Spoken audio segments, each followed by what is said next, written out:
Where was this now? Tipu's World Deli. Oh.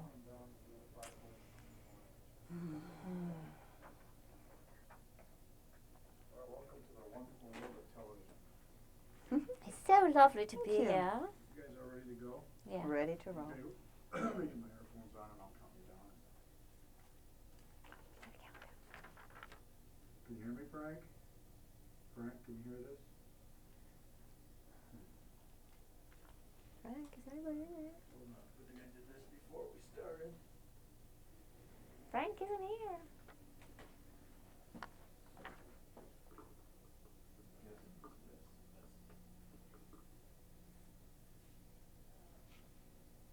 I gotta hook it up.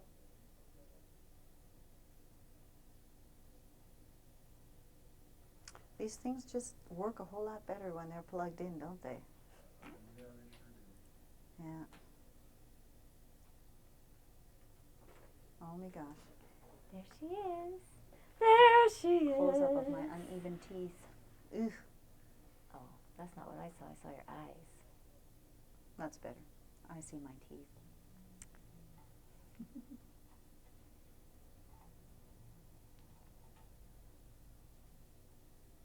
Look at your eyes sparkling. Miss Twinkle. Well, I've had a wonderful treatment earlier with flower essences, you know. That's right. Empowerment and courage, That's right. joy. You're just clear as a bell. That's right. That's little Miss Twinkle over there. And a little adrenaline running. Mm-hmm. That always helps. Yep. A little boost of energy. Mm-hmm. There's Yeah, the I can hear you light. now. I had to plug it in, Frank. It wasn't in. I had to get the cord. I'm ready. I was ready before. I just didn't realize they didn't have it plugged in. Well, yeah, that's a 10-4.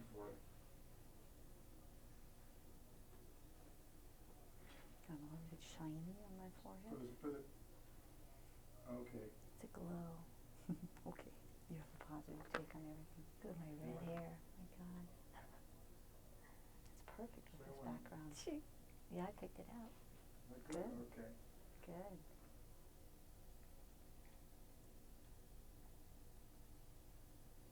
Can you tell me when you like it there? Okay. Do we plug You all my set? business? You guys ready? 5, 3, 2, 1. Hello. Welcome to Voices on the Wind. I'm Rosie Harper. I'm here for Shauna and I would like to thank Rainbow's End for this beautiful background that we have this evening. Tonight we have Shauna Diderly with us. She is a physical therapist. Welcome to the show, Thank Shauna. you. You're relatively new to Missoula, aren't you? Yes, I moved here by the end of May and opened my office, 1st of June. You're a licensed physical therapist with more than 18 years' experience, is that correct? That's right. So how did you get into the field of holistic healing? Well, I was trained for physical therapy in Germany, where I grew up, and we did everything with our hands.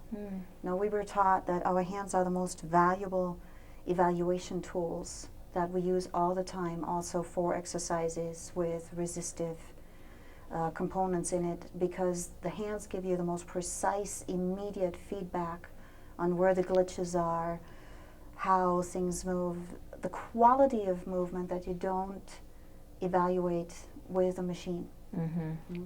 So I've always liked using my hands while I was doing physical therapy and doing resistive exercises and massaging. And I found that oftentimes my hands were drawn to a certain area. Mm-hmm. As soon as I started working with a patient, I felt I needed to touch them in certain places, and they said, "Oh yeah, that's where it hurts." How did you know that? Mm-hmm. I didn't know. Mm-hmm. And oftentimes when we were just taking a break and talking, and I would keep my hands in those positions, I could feel something happening between my hands that I couldn't explain, but it seemed like kind of a wave pattern would set up. Hmm. And when that happened, the patient would say, "Oh, that feels much better. Thank you. I don't know what you did, but this feels good." And I didn't know what I was doing either. I did not know what was happening until I started taking more classes and doing more reading, and then finally coming to classes that are actually specifically for therapists, for physical therapists, occupational therapists, chiropractors, anybody who has a license to touch people and work hands-on with people. They were first a technique called myofascial release, and then craniosacral therapy. In the meantime, I had also done classes in therapeutic touch and the first level Reiki, and found that all these things tie in together very nicely, and one enhances the other. They probably flow together. Very much, very much. And from that point on, as I was doing more and more of the manual type therapy, my colleagues in the outpatient therapy departments I was working in at the time were constantly referring people to me that they didn't know what to do with anymore. You know, Shauna, with this person, I've done everything I know how to do, and she still has pain. You try her. Yeah. So without intending it, I ended up becoming a specialist in chronic pain treatment. And that's a major area of what I'm doing right now, is chronic pain treatment and working with people who just don't get better in the other conventional ways of physical therapy treatment, chiropractic adjustments, you know, people who don't want to just medicate themselves. Yeah. So many people are in pain chronically, and it's so good to know there are alternatives to drugs, because the drugs make you feel like you're not all here sometimes. You can't think, it affects your memory a lot of times. Right. And oftentimes the drugs are simply camouflaging them. Camouflaging the symptoms. They actually wear down your body sometimes. Right. And they can prolong the process if you're not paying attention. No, pain is always a messenger that something is wrong, something is out of balance. Right. You know, something is screaming for your attention. Right. And if you just put the earmuffs on, it's not going to help you in the long run. You know, you're just going to go deaf for a period of time. So as you work with the body with your hands, it does bring the energy field into balance, and it brings the muscles into balance, doesn't it? Yes. It's a matter of creating balance in the whole system. In the whole system, in the physical body as well. Right. Coming from the physical therapy background, my first look at a person is for the physical balance. How is the alignment of the bones? How are the different muscles working together? You know, is there more tension on one side than the other? So I'm looking at the connective tissue system. Yes. The fascial, it's called fascial system. Fascia is connective tissue. That's where it connects to the bones? It connects everything. It is that fine glassy film that connects and surrounds every living cell in your body. If you take all the cells out of the body and just leave the connective tissue or the fascia, you still have the complete outline of your body with all the organs, bones, muscles, everything. Wow. So it's an uninterrupted network from head to toe, connecting bones, muscles, tendons, but also internal organs, and the brain and spinal cord. All the nerves, blood vessels, lymph vessels. So it is kind of the matrix of your body, and it has multiple functions, many of which we are not even familiar with yet. And it doesn't show up in a CAT scan, it does not show up in an MRI when there's an imbalance. You actually have to use your hands to evaluate if there's an imbalance in the fascial system, and that imbalance can be set off by trauma, surgery, you know, anything that produces scars, consistently tight clothing or tight wristbands, watches, bras, belts. Constrictions. Any sort of constriction, yes. Stress, anything that stresses very much stress, emotional trauma. Interestingly, it seems that we store memory in our connective tissue from traumas that at the time were overwhelming and we could not handle them. Yes. You know, either because they were so devastating at the time that we simply skipped out and buried the memory and can't even remember the exact event, like traumatic car accidents, right. where you have a blackout more or less. Yes. You don't know, even if you did not lose consciousness, you cannot quite recall what really happened when that truck plowed into you. Mm-hmm.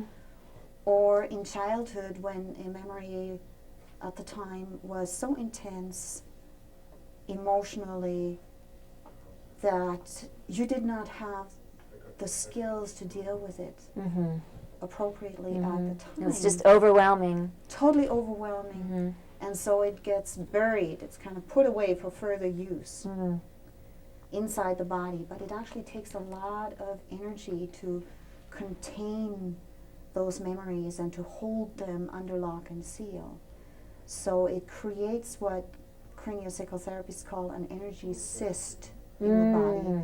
And the energy flow is interrupted, as well as the fascial function. You know, the connective tissue function is also restricted in that area. But it shows up primarily in the energy field. And that's where craniosacral therapy goes into the bioenergy form of treatment, where you check the energy field and you check for the energy flow and you find where it's interrupted and you go right to the source rather than going to the symptom and then just rubbing where it hurts. Since the energy field as well as the fascia work as a web or similar to a sweater, the area of the symptom is not necessarily the area of the damage or the disturbance. You can see if I have a snag in my sweater down here and I try to move, you know, where I feel the tension maybe up here or up here, and then my shoulder hurts, my neck hurts, but what is really constricting is down here. Yes. So many times when I work with people who have chronic neck aches, chronic headaches that just won't respond to anything that's being done in the neck and shoulder area, you check the hip, you check the balance in the pelvis, and that's where the problem is. Yes. Sure, if you're torqued this way, it's going to pull things off all the way up. Exactly. You cannot compartmentalize the body. Right. Insurance companies like to do that. When somebody comes for neck pain and I describe that I'm working on the hips, and they're saying, wait a minute, we're not paying you to work on the hip. That's so silly, isn't it? Yes, but it is a benefit that I can work with insurance companies and bill insurance companies directly. It's a benefit to people who have insurance. Oh, it's so marvelous. I mean, so many people would love to come to holistic healers. Right. And it's so frustrating that the insurance doesn't pay for it at most times, but they can come to see you. Yes, it is not necessarily considered holistic what I'm doing, because both my fascial release and craniosacral therapy are based on solid Western type studies of anatomy, physiology, neurophysiology, and there is plenty of research and evidence for the effectiveness of this method, and you are working on the physical structure.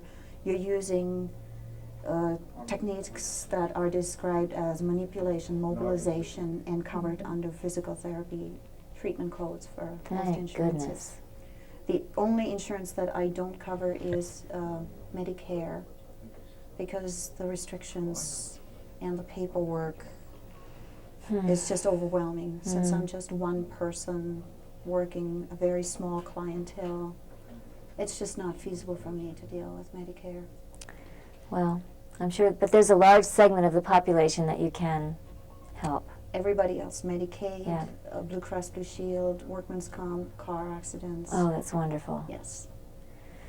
And it's so gentle what you do. Yes. The craniosacral, could you talk about the craniosacral system? I mean, it's a whole system separate from. This is, I think a lot of people don't even understand that we have cerebrospinal fluid, or Right. that the cranial bones Yes. expand and contract. Could you talk about that that Certainly. whole system? Yes. Craniosacral. Cranial is the skull. Sacrum is the end of the spine, the tail end of the spine, where several segments of vertebrae are fused together into a spade-shaped bone between the hip bones here, the iliac bones. So we're working from head to tail, so to speak. Uh-huh. And these bones encase and protect the The spinal cord? spinal cord and the I'm a little bit distracted. The spinal cord and the brain, the cerebrum and the cerebellum, the small brain for balance and autonomic functions, involuntary body functions. And for us in craniosacral therapy, the bones actually work as levers, where we can have a handhold, so to speak, to affect the tension and the function of the membranes, which is like an internal skin. It's a layer of fascia, of connective tissue surrounding the brain and compartmentalizing the brain and following the spinal cord all the way down to the tip of the tailbone, with little sleeves following the nerves out from the spinal cord into the periphery of the body. Mm. So we're using the tailbone and the sacrum, and we're using the bones of the skull to test for the mobility of the bones itself, of all the joints within the skull, and in the sacral area, the pelvic area, to make sure that the fluids that are inside this membrane system are flowing equally on both sides and up and down without any kind of restrictions. The cerebrospinal fluid is being produced inside the brain and being reabsorbed also by the membranes surrounding the brain. Mm. And they're being produced in spurts and absorbed on a regular basis, on an ongoing basis. So as they're being produced and released from the brain into the cerebrospinal container, so to speak, the brain expands and the spinal cord lengthens. And at a certain point of expansion, there's a feedback loop from inside the joints, or sutures they're called, of the bones of the skull, that give a feedback to the brain to stop producing the fluid, and then it's being reabsorbed and the skull contracts and the spinal cord contracts a little bit more. And this contraction expansion cycle of 6 to 12 cycles per minute is going on all the time, and you can feel it as it's being translated from the nerves into your entire body. So you can test for the quality, speed, strength, symmetry of this rhythm throughout the body. Mm. And again, find through differences in quality, speed, strength, and so on, if there's a restriction in the periphery, in the spine, or higher up, where there's a restriction, the quality will be changed, the quantity, how far it's going to turn in or out, or expand, contract, is going to be different on one side than the other. Mm. On the restricted side, it's not going to be as strong, not as equal. There could be some jitters in there, or not going as far in one direction or the other. Mm. So you can check through the craniosacral rhythm where the restriction is in the fascial system. Boy, that's fascinating. I remember the first time I had cranial sacral treatment, all he did was put his fingertips under my skull, and he said he was adjusting it. I thought, how on earth is he adjusting it, and what is it? What is he doing? All he's doing is holding his fingertips underneath my skull. The pressure we use is about 5 grams, which is the weight of a nickel. So if you hold a nickel on your fingertip, that's the pressure we start out with. Sometimes the body calls for more pressure, and then you go deeper. But this very light pressure allows us to feel much more what the tissue is actually doing. If you use stronger pressure, like deep tissue massage, the body is actually going to tense up against you, and you will only feel the superficial tension. Then you have to break through that tension to go deeper, but the body is going to fight you. And you can actually get a little bit of bruising if you're really tense. Oh, that makes sense. For people who have fibromyalgia, it's a very painful experience, actually. Yeah. So with this very light pressure, the body does not feel threatened. And oftentimes there's an initial apprehension, and then when the pressure does not increase, that sense of, oh, this is okay, I don't have to fight this. The tissue relaxes, and then you can actually just sink in deeper, and it doesn't feel like more pressure, and you're actually not using more pressure. The tissue just gives and kind of molds itself around your fingertips. And you can feel the subtle motion inside the tissue and what it is doing, the different kind of rhythms and motions, and kind of a fluid, wave-like motion sometimes. It's hard to describe. We really don't have a very precise language to describe those kinds of tactile sensations. But this way you can feel far deeper into the body than if you use a lot of heavy pressure. That makes a lot of sense. Now I know that sometimes what you do is there's some points up here, and you can just lightly touch up here or here. I know sometimes in your kind of therapy you just lightly touch different points on the body. Yes. And what's happening energetically when you do that? Can you explain that? Oh boy, it's sometimes it's almost like you're closing the circuitry. Like it's electrical circuitry? Yes, yes. At other times, I can't really explain what's happening. I just feel the impulse to touch in certain places. Oftentimes they end up being jinjitsu spots or acupressure spots, but not necessarily. Yeah. Oftentimes they're very unique and totally individual to your body, but they just require a little bit of help there, and as I'm touching there, you get that release. There's definitely an energy exchange, an energy play there, and much of it is happening on a purely intuitive level. Is it sometimes that the energy from your fingertips are putting energy into your client's body, or taking energy out of your client's body? Both, whatever is needed. Sometimes there's an exchange, Right. isn't there? Yes. Basically, as soon as you get close to another person, there's an energy exchange through the electromagnetic field. Right. We're all aware of those electromagnetic fields, and we talk about a radiant smile or a sparkling personality. Yes. Or bad vibes. You just get bad vibes from that person or that place. So we all have a sense of that electromagnetic reality, and we're interacting on that level all the time, mostly unconsciously.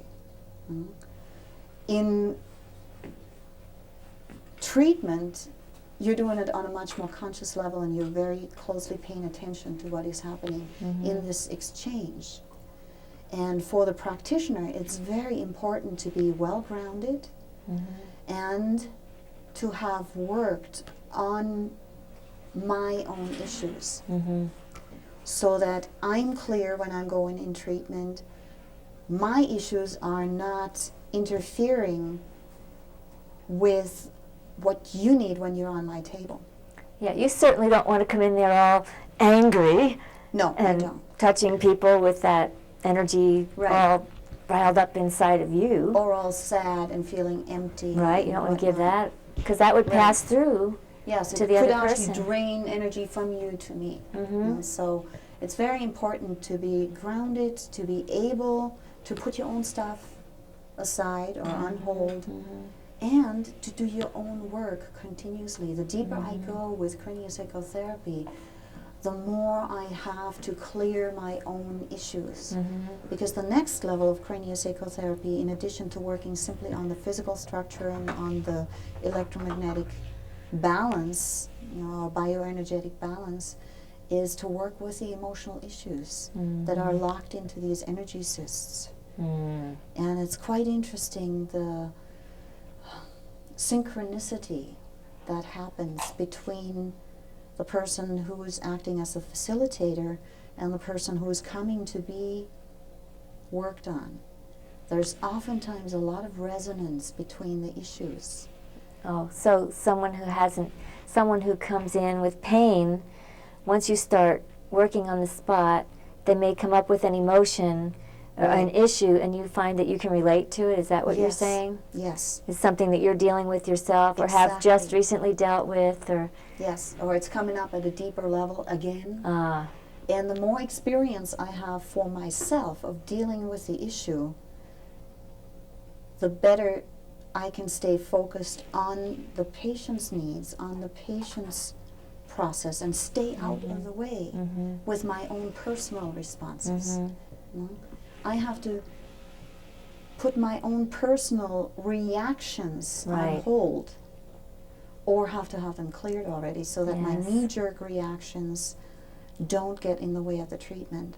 So I'm continuously doing my own clearing, my own healing. I see other practitioners, I see other craniosacral therapists, I go to the workshops to get my own work done and to work to deeper and deeper levels of clearing and healing for myself. Yes. So that I'm more capable of dealing with deeper issues also for the person at my table. Right. It's very interesting that in treatment, what comes up is never beyond the practitioner's ability to handle the situation.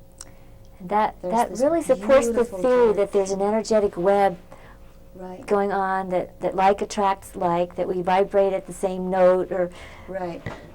Exactly. and we're, it's like, and that brings us to the issue of there being the perfect therapist for each person.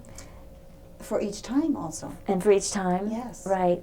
For each issue, there might be a different person that's that too. valuable. And all these different methods work so beautifully together.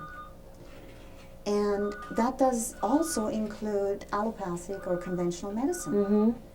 There is a time and a place for that. Definitely. Right. If you have diabetes, it's not a good idea to just stop taking insulin and just go to craniosacral therapy. Not a good idea. Right. If you have a broken bone, please do go see an orthopedic surgeon. But it can be assisted in the healing process by doing something like craniosacral therapy, therapeutic touch, or Reiki, to re-establish the proper energy flow. And I've had a very powerful experience for myself with a sprained wrist earlier this year in February. I slipped on ice and fell on my wrist, and I jammed this little bone called the pisiform bone back down into my palm and sprained the muscle all the way going up here. So within 2 minutes, I had a big goose egg here, the skin all stretched out and white and purple black center, and I could not close my hand anymore. Well, my first response was, oh darn, I can't drum with this. And then I realized, oh my God, I can't work with it either. Well, that's not so good. No. So let's try what I learned about therapeutic touch, and let's just do the therapeutic touch here. And as I was directing a friend and volunteer to help with the open house that we had at the time, I was just simply doing this here over my sprained wrist. Usually a sprained wrist takes 6 to 8 weeks to heal. Within 2 hours of doing this and just letting my hands follow the energy, kind of reweaving the pattern of the electromagnetic grid here, within 2 hours the swelling was down and the pain was gone. And And 2 days later, I was able to do yoga again with mountain pose and Wow. sun salutations.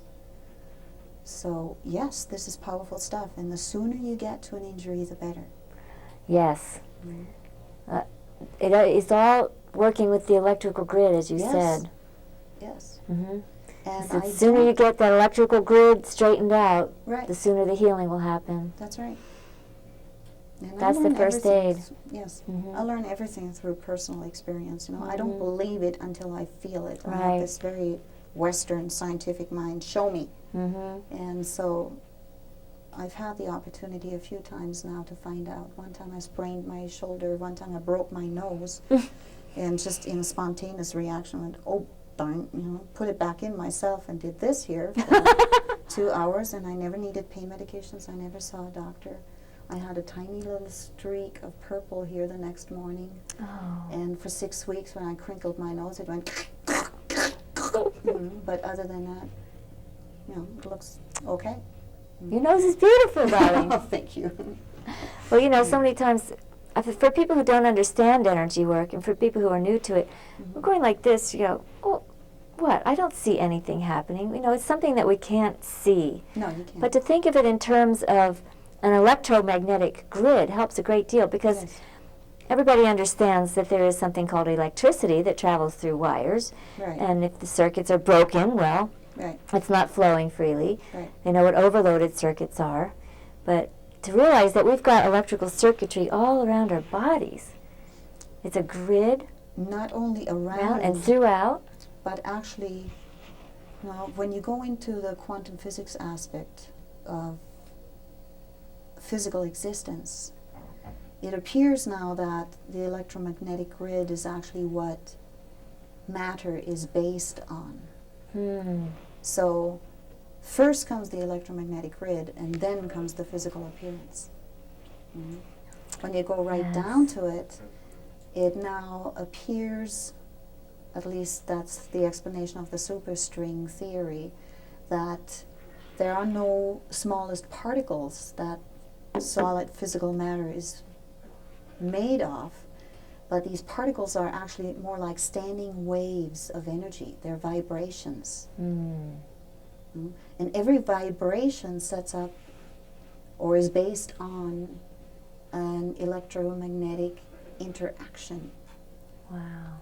So what we actually experience as physical matter is electromagnetic interaction. That makes so much sense. Then if there is a disturbance in the electromagnetic field, Right. then the physical, what we think is physical matter, cannot possibly be in a healthy state. That's right. And with the proper training, you can use your hands to feel the quality of the electromagnetic field. Now, I compare that to wine tasting.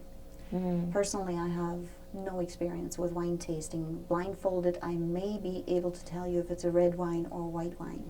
I can tell you whether I like it or not. That's Right. about it. Right. But there are people who can tell you exactly the vintage, the vineyard, down to what kind of barrel it was stored in, and so on and Exactly. so on. Exactly. It's just amazing how people can develop that sense of taste to an extreme of sensitivity, and you can learn that same level of skill with your electromagnetic kinesthetic senses in your hands, or with your whole body, really. So your electromagnetic system is sensing the electromagnetic field of the other person. Right. The interaction between my field and your field. Yeah. And again, it helps tremendously if my field is pretty clear. So I have to do my own work to be pretty clear, and then I can feel more of what is actually happening with your energy field. Yeah, if yours was all buzzing and crazy, how Right. could you get a clear reading from Exactly. someone else? Exactly. But with the ability to feel and sense the field, and I'm sure within due time we will also have machinery that will be able to do that, and then conventional medicine is going to give this more credence. When we have a machine to read the electromagnetic field, it's going to be okay. Right. But for the time being, using our hands and finding disturbances. If those disturbances are persistent, then we know this is an area that needs to be looked at. Yes. That needs more help. Yes. And when you get the help early on, you may be able to prevent physical manifestations of grave illness, such as cancer. Absolutely, absolutely. I mean, these are possibilities that are out there that have not really been tapped into yet. Mm-hmm. And I'm thinking if people would know how to do their own first aid, Right. When they have any kind of trauma on any level, Right. they could prevent a lot of deep-seated diseases from happening, like you say. Right. Just some gentle stroking, for instance. I Mhm. mean, anyone can do that. Right. I mean, we have a tendency to put our hand on it, Yes. and what are we doing there? But probably Spontaneously, how often when you have to concentrate on something, you do this here. You don't think about what you're doing, you're just doing it spontaneously, but you're activating certain points that are actually stimulating brain function. Or if you have a headache, you start rubbing your temples. These are acupressure points. So, this kind of reaction. You're giving energetic support to your own Absolutely. system. Or if you're afraid, You're protecting feeling yourself. insecure, protecting the solar plexus. Right. So we spontaneously do those kinds of things that energetically protect us or boost us. Right. So Right. yes, we all have this knowledge. And therapeutic touch, for example, is a little bit more difficult to do on yourself if you want to feel the energy field, because you're basically feeling your own. There's not much of a difference between your hand and your leg. So to learn how to do a therapeutic touch, it's really good to have another person to practice with. Yeah. But you can do the preventive things, and you can learn through the inner senses, what Peter Levine in his book, Healing Trauma, Waking the Tiger, How to Heal Trauma, calls the felt sense. And that is a sense of being present in your body and really being conscious of where you carry tension, how your body is responding to a situation. When does it feel excited in a good sense? When does it feel excited in a defensive sense? Right. How your body responds differently through muscle tone, blood pressure raises, pupils dilating, breath rate changing, heart rate changing. But you actually have to be present in your body to feel that. Yes, you have to be paying attention. Yes. I mean, so many people want to get in touch with their intuition, and it seems to me one first step could be to just pay attention to your physical signals. Absolutely. Because your physical signals are part of your system for giving you information to know whether something is positive experience for you or negative experience, or something you should continue doing for the sake of your health and happiness, or something that's, well, if I continue doing this, I'm probably going to develop a more serious disease because it's going to be continual stress on my system. Yes, yes. You can actually think of your entire body as a multiplicity of information gathering abilities. Your entire body gathers information and processes information and sends out information. We're really within this web of constantly flowing interaction with our environment, with each other, with the plants, the animals, the so-called solid matter. There's a constant interaction of the electromagnetic fields. And we're constantly being given feedback, and I think so many people ignore it or try to override it. As we were talking about drugs earlier, we can override a lot of the signals by drugging ourselves. Yes. And we can stay in stressful situations. Yes. Keep taking the drugs and overriding the signals. And it doesn't even have to be drugs, but simply a habit of constantly suppressing what you consider negative emotions. Any way of suppressing it. There are many ways we suppress, aren't there? We can become very skillful at being cheerful and happy. We have a prejudice that being cheerful and happy makes you a better person. So we have to be cheerful, happy, positive all the time. And actually, anger, rage, sadness, grief need to be embraced as part of the human experience, as information about our own responses to life circumstances that are initially usually very appropriate to the situation, and only when they're not allowed, when they're repressed, when they're kind of stored away in the unconscious where they can ferment and eventually pop out in very perverted ways, then they wreak havoc. Then you get the violent responses. Then you get the either self-damaging or other damaging behavior that is so destructive in our lives. So parents need to be parents and teachers and those who work with children need to learn how to allow children to express in a balanced way, need to allow, so that children feel okay about having feelings. Right. And when I was teaching nursery school, they told us to say to children, "Oh, you must be angry now. Oh, you're feeling sad now." To help give the children some feedback so that they have some understanding of what's going on within their emotional bodies. Yes. And then perhaps give them some ways of redirecting it, but at least giving it a label and allowing it, and that teaches children that it is okay to have feelings. Yeah. And children very quickly move out of their feelings when they are allowed. Yeah, actually you don't have to teach children that it's okay to have feelings. You just have to allow them to have them. Feelings are the most natural thing that comes up spontaneously. Sure. It's always there. Feelings are Right. what we are. But by the way we react is But how we we teach teach. them. I mean, I know we don't have to teach them that, but No. but they learn responses according to how we react to them. Exactly. What we don't want to teach them is how to suppress those feelings and how to deny the feelings. Right. Because the definition of emotion is energy in motion. Right. And if we stop the motion, well, it makes sense that that energy is going to get stuck somewhere in the system. Right. And eventually we end up living lives as zombies, you know, living vicariously through soap operas. Our own or somebody else's, just watching Yes. the same plot for 20 years. Over and over. Over and over, because we're Yeah. stuck in this particular rut and you're not getting past that knee-jerk reaction.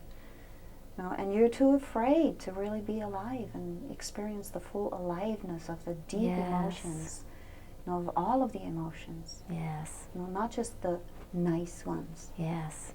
Mhm. So working with the body physically can affect personal growth and self-empowerment because of the emotional expression. Clearing it out, allowing it to be, allows you to move forward in your life. Yes, absolutely. And with the next step in craniopsychotherapy that goes to the emotional balancing, or what's called somato-emotional release. Somato means physical, body, in the Yeah. physical body. So somato-emotional release, the emotion is directly released out of the body from this energy cyst.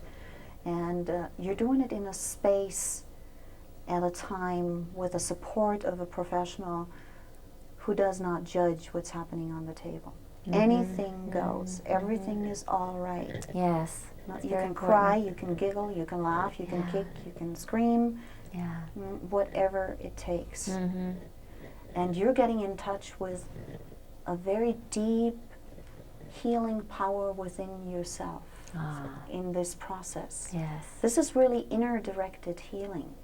As a therapist, I'm actually in the role of facilitator, simply giving feedback and guiding a little bit in which direction the movement is going and supporting what is happening verbally as well as energetically with my hands, you know, or sometimes with my full body, whatever needs to be done.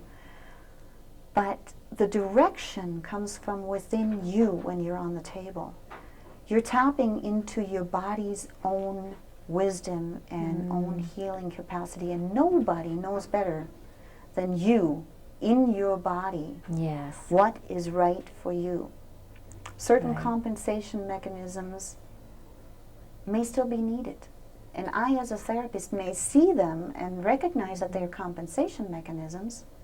Now, there's not balance here yet. There's still compensation. Mm-hmm. But maybe you still need that compensation. You know, Mhm. before the bone is healed, you don't want to take the cast off and take the crutches away. Right.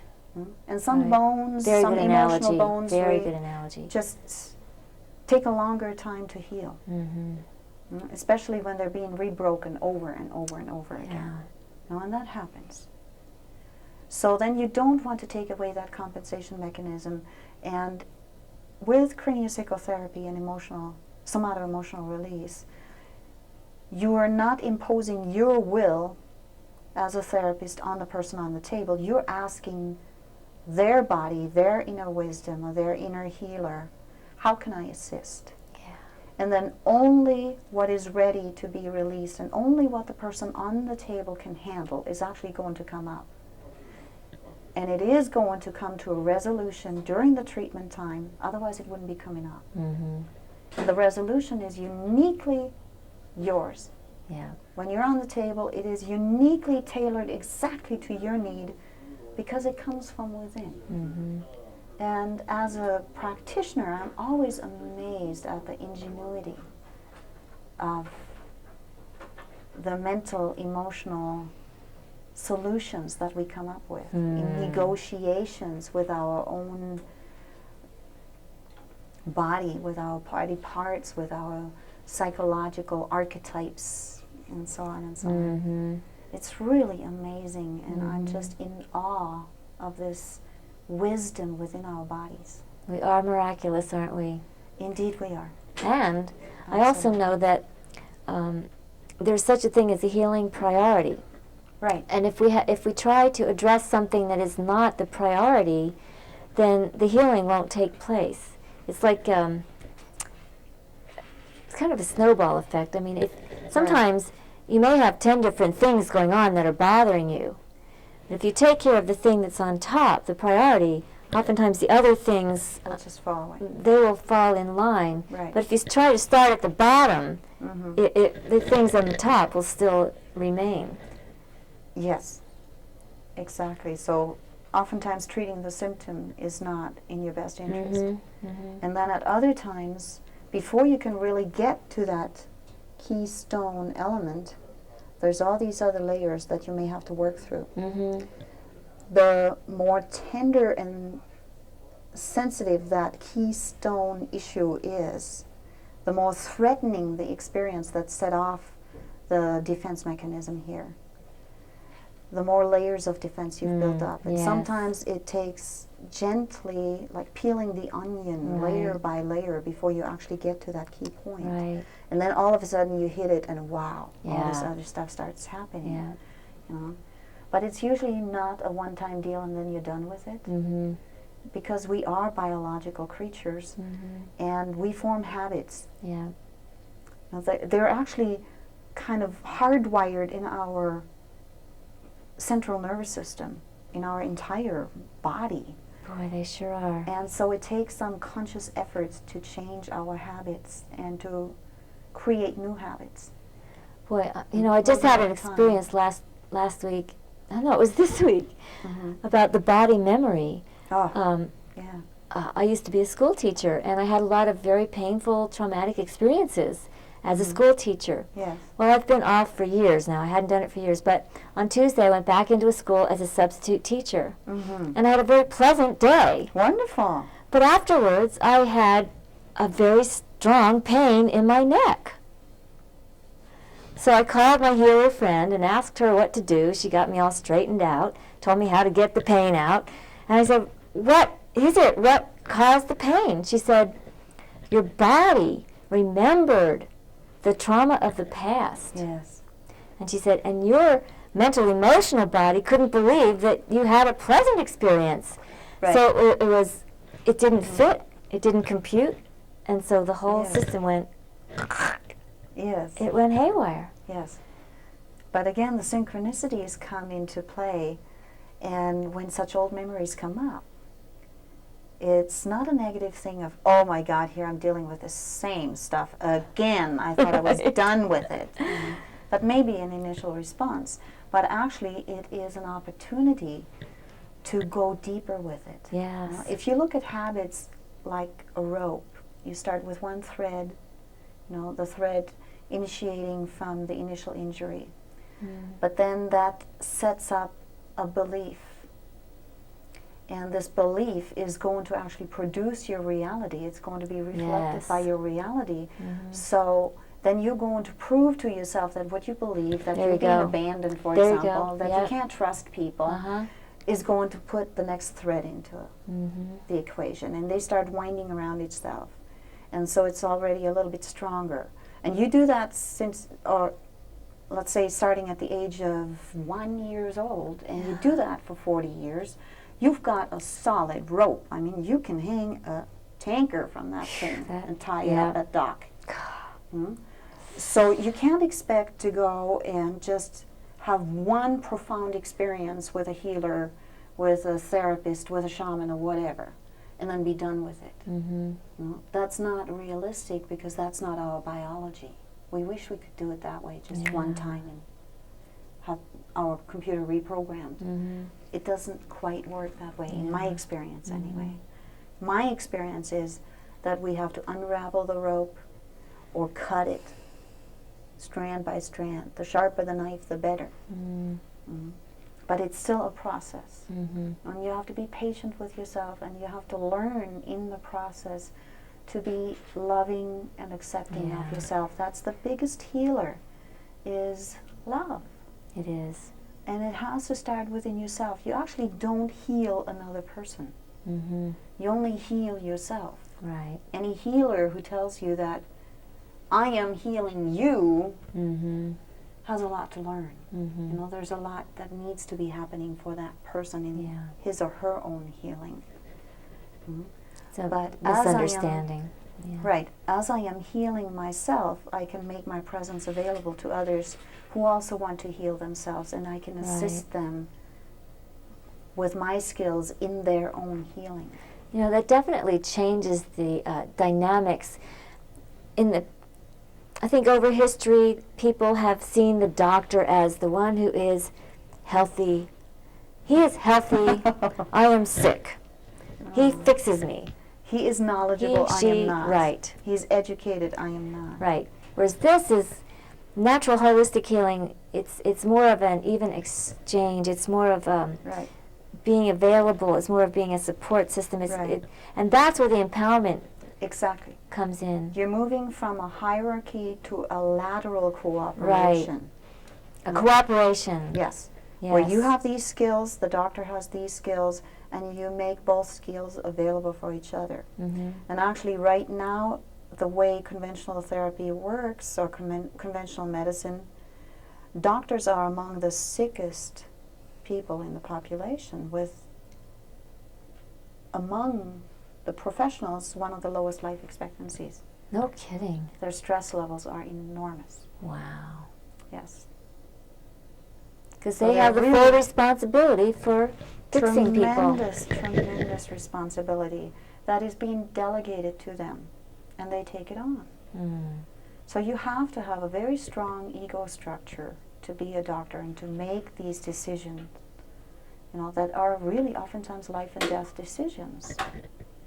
And such a dependency. It makes the population so dependent on the doctor, because they don't feel responsible. They don't feel like they have any empowerment within themselves. Yes. And that's what the whole movement. That's what I've seen. The big switch is people taking a lot more responsibility for their health. Right. Watching what they eat. Not everybody's watching what they eat, but people are becoming very well educated about herbs. Right. Yes.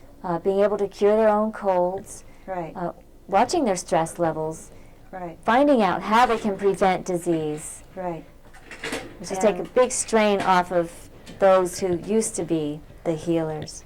Yes, but I would still strongly suggest to go see a doctor if you have some serious medical problems. Absolutely, we still You know, need them. because they have an education that helps them understand our physical ailments Right. on a biochemical level, you know, Absolutely. on an anatomical, physiological, pathological level, Right.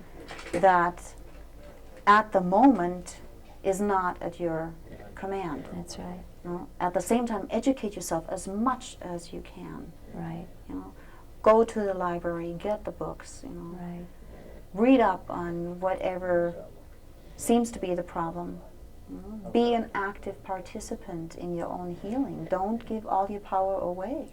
Oh, make how the many job times- a little bit easier for the doctor. Right. And I mean, I've heard so many times that a doctor said, well, you've got so many months to live and that's that. And people said, no, I don't accept that diagnosis. Right. And they go on macrobiotic diets, they start getting Reiki, they go for aromatherapy, they go for herbs, Yes. and they turn it all around. Yeah. The body's self-healing mechanism is astonishing. Mm-hmm. Yeah. No, absolutely astonishing. Yeah. And at the same time, I also have witnessed the terrible guilt trip that some cancer patients, for example, put on themselves when they say, well, we have to heal ourselves. And if Oh. we can't do it, then we're not doing it right. Or we're Yes. not spiritual enough. We're not strong enough in our minds. Oh, yes. And that is another form of self-torture. That's right. I'm glad you said that. On your camera. So It many is- people are beating themselves up. Right. And that is not necessary. Any kind of ailment, any kind of illness is always an invitation to apply more love. Mm-hmm. And the fact is that eventually all of us will die. Mm-hmm. We all move on to the next level. Right. Some sooner, some later. When the soul is done, the soul is done. I was going to say, it could be that that person actually chose to die that way. Before they even came into the body, they may have said, well, at age so-and-so, I'm going to check out.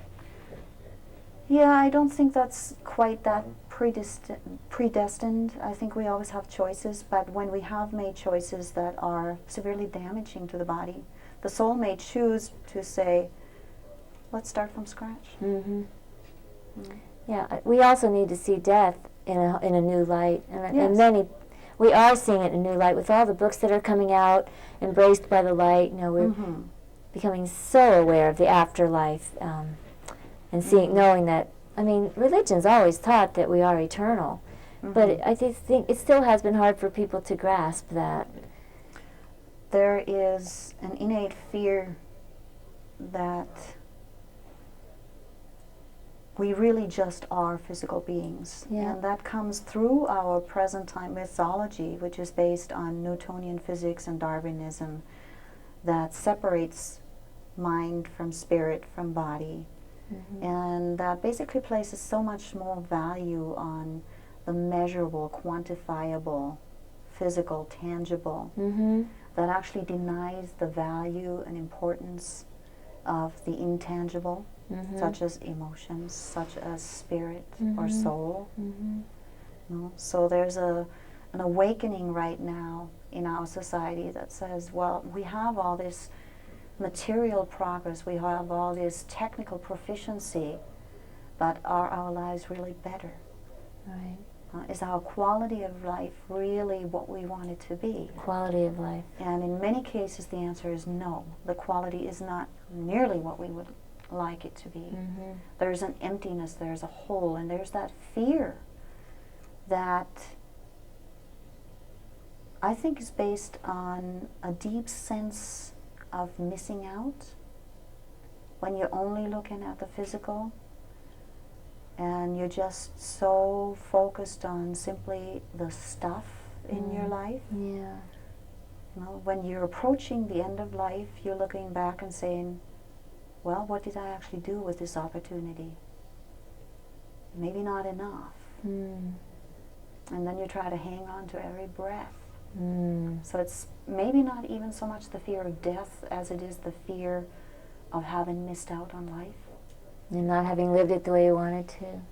Not being Or- fully present and actually making it an adventure, Mm-hmm. making it a great story, whether it's a love story or a drama or a comedy, it's up to you.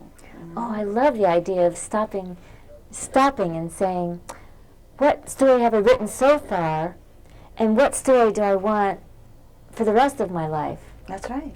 What Yes. what do I want them to say about me at my funeral? I mean, what would they say about me at my funeral? Yeah. Thinking about those kinds of things. Yeah. Because we are the creators of our stories. Or at the end of my life, when I'm looking back, I've got a few hours left. I'm looking back at my life. What will I be proud of? Yeah. You know? What will be the memories that make me say, well, that was a life worth living? Yeah. But there's two ways in which we create our experience, in which we write the story of our life. You know, consciously and unconsciously. And initially, most of what we're writing is unconscious. Right. That's why this work is important. Right. It brings to light what is in the unconscious. And that is, again, that empowerment. Right. Because nobody in their right mind will go out and say, oh, well, let's see, I think today might be a really good day to get raped. Right. Exactly. Or I think I'll check out what it means to have leukemia or breast cancer. No, that is not a conscious choice. Definitely. That comes out of the unconscious, out of the decisions and beliefs that we continuously imply in our lives, out of an unconscious imprint in our psyche, in our neurobiology. Yes. That we say, this is reality. You know, I have to fight. It's Yes. dog eats dog or whatever. You know, Right. survival of the fittest. Right. Those kinds of things that constantly set up stress in your body. Yes. And when you become more and more conscious of what is a belief compared to what is your deepest truth in your heart, in your soul, then you can step a little bit more back, go into the observer role as you find yourself creating situations that are not to your liking. Say, okay, this is not pleasant, but it's well known. I've done this many, many times. Yeah. What is the belief behind this? Ah. And do I still buy into it? Right. Do I still identify with this belief? How much of my emotional energy do I feed into this belief? Yes. And it's actually the emotional energy, the intensity of our emotions that produces that reality. Boy, that's making me think of the multiple personalities. How one personality can have diabetes and the other personality does not. Right. And as you switch personalities, the entire body structure changes right there. Isn't that amazing? Now that definitely Measurable supports changes. the idea that we are just that electromagnetic web, Right. and that all the substance in between is nothing but waves. And it can switch just like that. Yes. Yes. That's a great study in electromagnetic production of reality. Didn't Chopra say we're mostly space? Absolutely. Quantum physics. If you look at the actual space between the nucleus of an atom and the electron zooming around it of the smallest, the hydrogen atom, if you have a nucleus blown up to the size of an orange, then the electron zooming around it would be the size of a cherry at the other end of a football field. Isn't that amazing? Zooming around in a field of possibilities that are three-dimensional all the way around, upside down. You can't really tell for sure where in this field it's going to be. Wow. So yeah, we are mostly space. And we manipulate within this space through emotion. Once you understand that, you also understand that you can direct emotion voluntarily, either into self-destructive patterns or into the patterns that are more life-enhancing. And I want to get away from the good or bad or right or wrong. It's a good term, life-enhancing. Life-enhancing or Right. destructive. Right. this will increase my life force and my life experience. Yes. This will decrease it. Right. So it's not judgment of right or wrong. It's just simply discernment. Yes. This works, this doesn't. And you can do that on an individual basis, and you can do it on a national basis within a community, with your laws, with your Yes. organization, with your structures within the community. You can say this kind of behavior enforces the life or encourages the life of the Right. community. This one does not. So therefore, we will not be able to tolerate this kind of behavior, and it will Right. be dealt with in such and such a way. Right. But you don't have to come with a judgment of you are evil. Right. We are good and you are evil. Anytime you project that evil onto somebody else, it's a projection of your own shadow, and you're fighting yourself, and you're going to lose. Everybody's going to lose when you're trying to fight your own shadow. And on a personal level, we talk about people who are energy drainers or energy enhancers. Yes. So we can choose company. Do I want to? I like spending time with someone because my life force energy increases, or I don't like spending time with someone because I feel drained and tired afterwards. The same with work or Kind of work you after do. work activities. How do you feel after you spend the night in the bar, Yeah. in cigarette smoke, and with a couple of drinks? How does your body feel? Did it increase your life energy, or did it decrease it? Or did When it? you Or was go it to work, neutral? are you excited about your work? Yeah. Or are you, Oh, I don't want to go. does it drain you or does it feed you? Mm-hmm. And so the more we learn about our internal senses, that felt sense Right. of what is truly yours and what is life enhancing for you from within,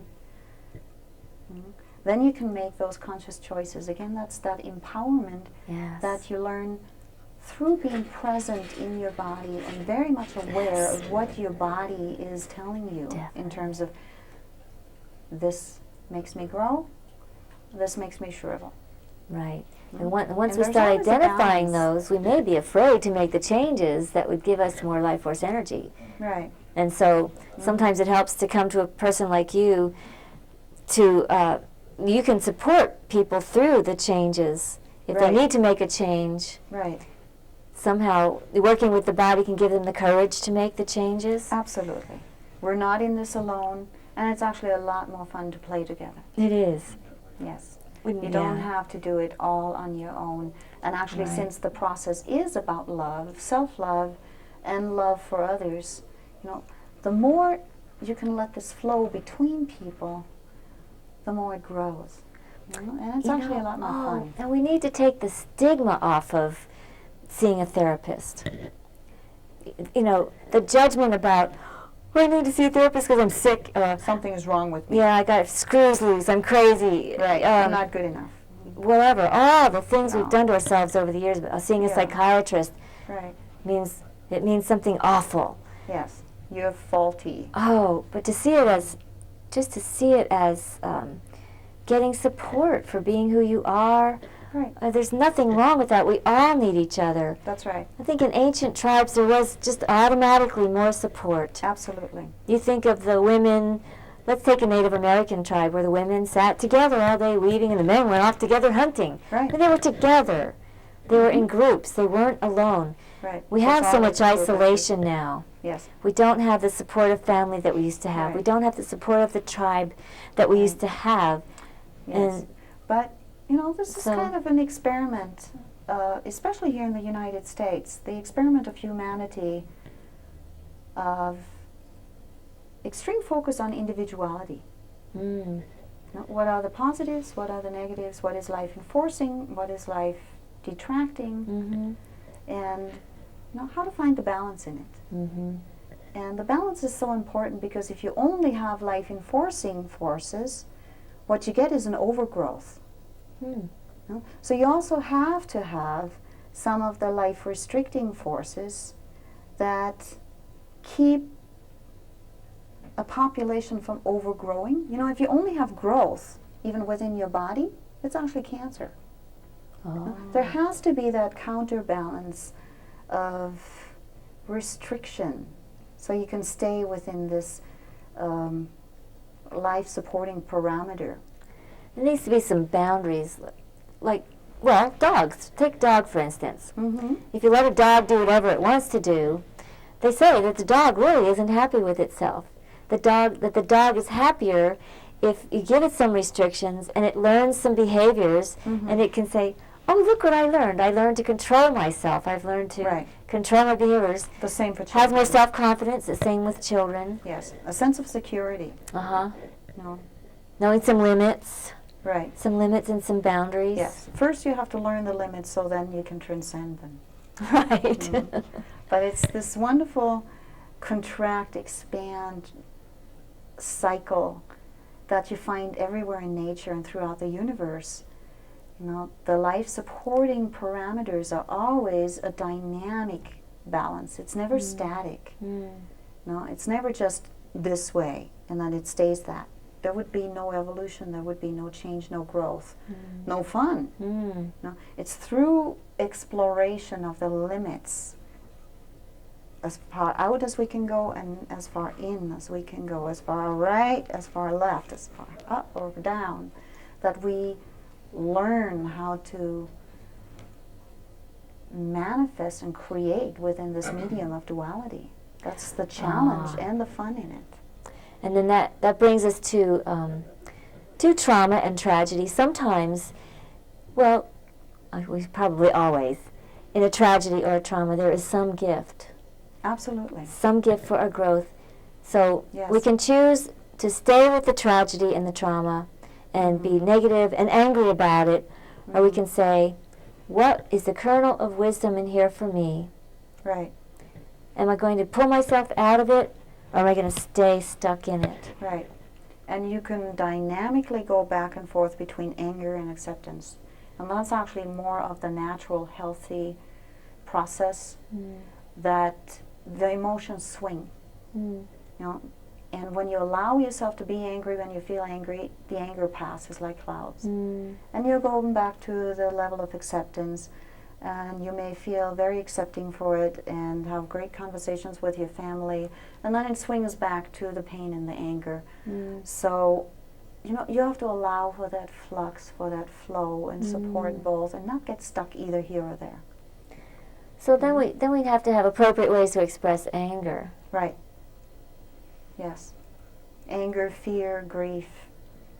Yes. Anger is the one that seems to get us into trouble so much. We don't want to just blast other people. We don't want to destroy things. We don't want to hold it in and destroy ourselves. Right. So we need ways to just move that energy Yes.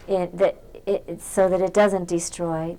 We mentioned this earlier in the show. So Yes. do you know some strategies that people can use?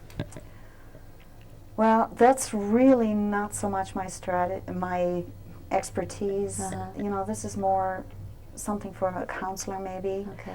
On my table, in my treatment room, people can kick and scream and holler and cry and do whatever is needed, as long as they don't hurt me and don't break the furniture. Right. You know, there are certain boundaries, but within those limitations and boundaries where you don't become destructive, you know, I have pillows there that you can whack around.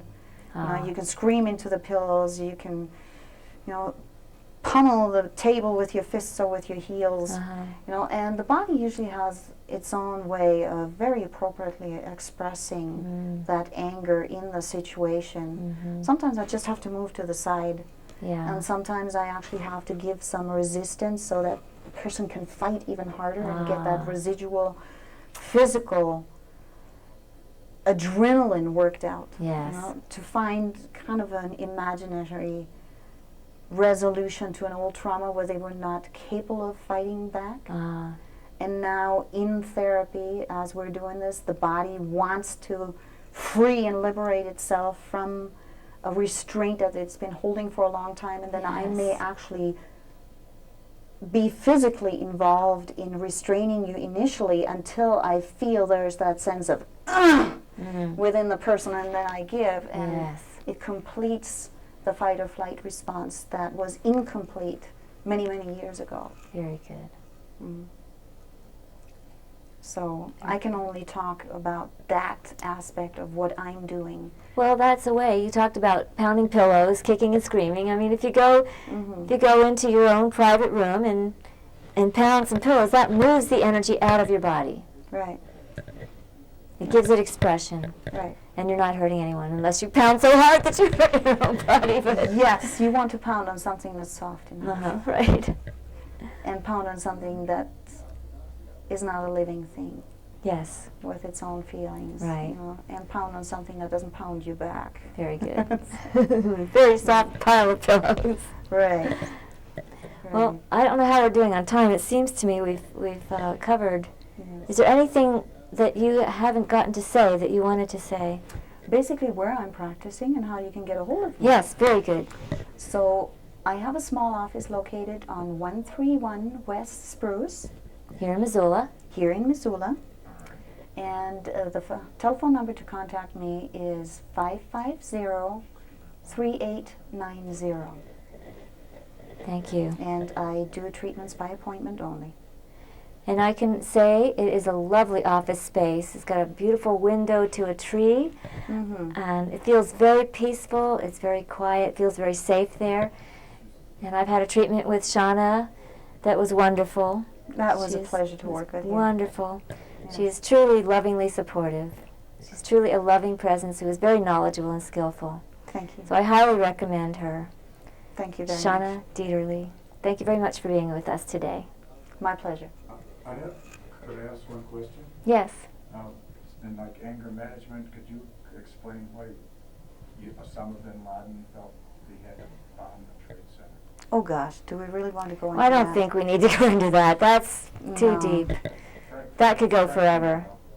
Frank wanted to know if you could like maybe explicate the psychological implications.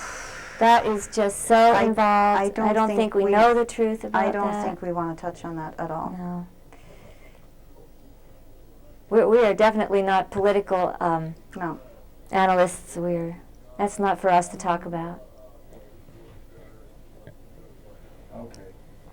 Frank told me to have you list what happens at Jana's on Saturday and Tuesday, the people that are there and so forth. At the Feng Shui Center, every day there is someone who can do healing work, and someone who can do readings, psychic readings. There are workshops on Saturdays, oftentimes. Wednesday evenings, sometimes there are workshops. It's a wonderful place for healing and for personal growth work. And she has a lot of tools there that people can use: crystals, healing oils, flower essences to empower people. She also has gifts and wonderful books.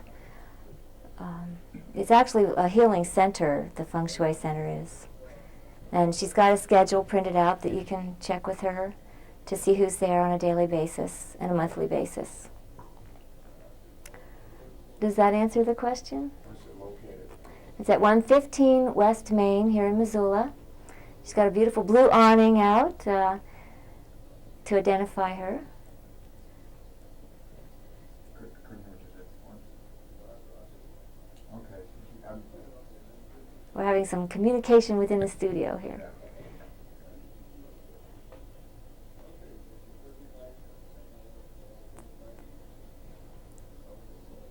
Okay, 5, 4, 3, 2, 1, we're out.